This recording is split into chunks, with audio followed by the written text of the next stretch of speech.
সিলেটও একলগে 6টা প্রজেক্টর খামর উদ্বোধন করছেন স্বাস্থ্যমন্ত্রী জাহিদ মালেক এমপিএ। বৃহস্পতিবার মাদানো সিলেট সার্কিট হাউসও তাই প্রজেক্ট হলর খামর উদ্বোধন করেন। এর মাঝে শামসুদ্দিন হাসপাতালরে স্পেশালাইজড শিশু হাসপাতাল করার খামও আছে। উদ্বোধন করা প্রজেক্ট হলর মাঝে আছে কোম্পানিগঞ্জ উপজেলা স্বাস্থ্য কমপ্লেক্সের স্থিত 31টা তাকে 50টা করা, সদর উপজেলার খাদিমপাড়া ইউনিয়নের দেওয়ানোর চোখ কমিউনিটি ক্লিনিক আর বিশ্বনাথ উপজেলার বিশ্বনাথ ইউনিয়নের শাসরাম কমিউনিটি ক্লিনিক হিরবার বানানি, স্বাস্থ্য প্রকৌশল অধিদপ্তর সার্কেল 6 আর সুনামগঞ্জ জেলা পরিবার পরিকল্পনা বিভাগের ডেপুটি ডাইরেক্টর অফিস বিল্ডিং বানানি। Osmani medical oxygen generator plant room বানানির প্রজেক্টর উদ্বোধন করা হয়েছে। উদ্বোধন অনুষ্ঠানে স্বাস্থ্যমন্ত্রী জাহিদ মালেকে কইছেন, করোনার সময় শহীদ শামসুদ্দিন হাসপাতালরে বালাখড়ি খামো লাগানি হয়েছে। এখন করোনা আর নাই হইলেও চলে।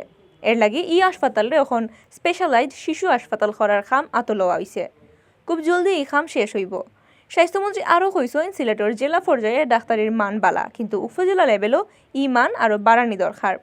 যেটা উপজেলার স্বাস্থ্য কমপ্লেক্স না ইতাত বানানিওর। সিলেটের নানান হাসপাতালেও কিছু বড় মেশিন নষ্ট আছে, এটা রিপেয়ারিংয়ের হুকুম দেওয়া হয়েছে।